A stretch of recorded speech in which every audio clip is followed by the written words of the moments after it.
بسم اللہ الرحمن الرحیم۔ السلام علیکم ناظرین و سامعین، امید ہے آپ خیریت سے ہوں گے۔ ہم بزرگوں سے نا ایک قصہ سنتے آئے ہیں اپنے داداؤں سے کہ اذان کی اہمیت پر۔ ایک ٹائم ایسا ہوتا تھا کہ اذان ہونے کا انتظار ہوتا تھا، آج ایک وہ ٹائم ہے کہ اذان کے ختم ہونے کا انتظار ہے۔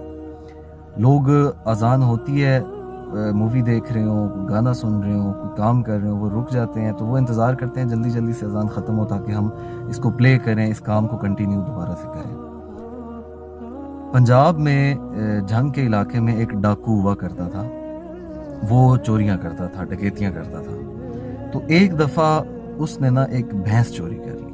اس ڈاکو میں خوبی یہ تھی کہ چاہے چوری کرتے وقت ہی اگر اذان کی آواز اس کے کانوں میں آ جائے تو وہ ادھر ہی رک جاتا تھا۔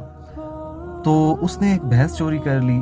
جب بھینس چوری کی تو وہ بھینس کو بھگا کر اپنے ٹھکانے پر لے کے جا رہا تھا کہ راستے میں اذان ہوگی۔ اب جہاں سے اس نے بھینس چوری کی تو بھینس کے جو مالک تھے انہوں نے دیکھ لیا، تو وہ اس بھینس کے پیچھے پیچھے بھاگتے ہوئے اس ڈاکو کے پیچھے پیچھے آ رہے تھے۔ اچھا، ڈاکو خیر تھوڑے فاصلے پر ہوا تو ڈاکو نے کیا کیا کہ اس نے ایک جگہ پناہ لی، سائڈ پہ کونے میں چھپ گیا۔ اب وہ لوگ جس ٹائم وہاں پہنچے تو وہاں یہ تھا کہ وہ بھینس کالے کی بجائے وہ جو ایک براؤن سا کلر ہوتا ہے نا بھینس کا، اس میں تبدیل ہوئی تھی۔ تو وہ پہچان نہیں سکے کہ یہ ہماری بھینس ہے۔ وجہ کہ جب وہ وہاں پہنچے، ڈاکو چاہتا تو وہ بھاگ سکتا تھا ان کے آگے، لیکن وہ بھاگ رہا تھا کہ اس کے کانوں میں اذان کی آواز آئی تو وہ وہاں رک گیا۔ اس نے وہاں رک کر پوری اذان سنی۔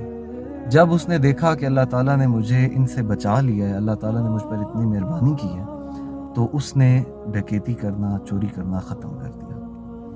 ناظرین و سامعین، آج سب سے پہلے تو میں یہ بھی عرض کروں گا، آج کوئی بھی اذان کے اوپر غور نہیں کرتا کہ کوئی ایسا ادارہ نہیں ہے جہاں پر اذان سکھائی جائے، کوئی ایسا جگہ نہیں ہے جہاں پر اذان اتنی خوبصورتی سے دی جائے، ہمارے خاص طور پر پاکستان میں، کہ سننے کا دل بھی کرے۔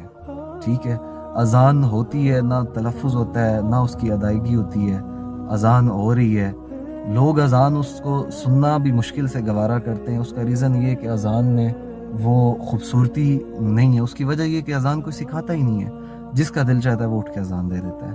تو ناظرین و سامعین، اذان جب بھی ہو کوشش کریں اس کو احترام کے ساتھ، خلوص کے ساتھ اور محبت کے ساتھ سنیں۔ جو بھی ہے وہ اللہ اور اس کے رسول کا ذکر ہے، اور نماز پڑھنے کی بھی کوشش کریں۔ ہم اتنے زیادہ غلط راستوں پر چلنا شروع ہو گئے ہیں کہ بس ایک ہی دعا ہے کہ اللہ تعالیٰ ہم سب کو ہدایت دے۔ اپنا ڈھیر سارا خیال رکھیے گا، انشاءاللہ پھر ملاقات ہوگی۔ اللہ حافظ۔